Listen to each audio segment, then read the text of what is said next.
ত্ৰাণকৰ্তা প্ৰভু যীশু খ্ৰীষ্টৰ নামত আপোনাক অভিনন্দন।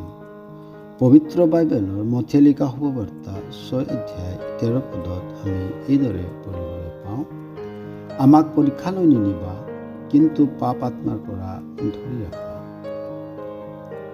আমাক পৰীক্ষালৈ নিনিবা। পৰীক্ষাৰ দ্বাৰাই শয়তানে মানুহক পাপত আবদ্ধ কৰি দিয়ে আৰু মানুহ পাপী হৈ পৰে।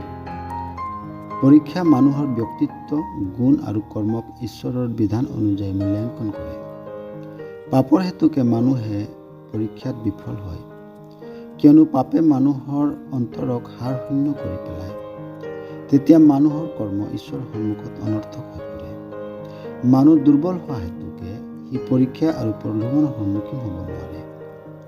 পাপৰ হেতুকে মানুহৰ বাবে ঈশ্বৰৰ দ্বাৰাই নিৰূপিত কৰা দণ্ড হৈছে নৰক। নৰকৰ এই দণ্ডৰ পৰা বচাবলৈ প্ৰভু যীশুখ্ৰীষ্টই মানৱ ৰূপ ল'লে। মানুহৰ সমান হৈ মানুহৰ পাপৰ বোজাক নিজৰ ওপৰত ল'লে আৰু মানুহৰ দণ্ড ক্ৰুচত সহিলে। যিজনে প্ৰভু যীশুক বিশ্বাস কৰে তেওঁ পাপ আৰু পাপৰ দণ্ডৰ পৰা ৰক্ষা পায়। আপুনিও এইদৰে কৰিবলৈ ঈশ্বৰে আপোনাক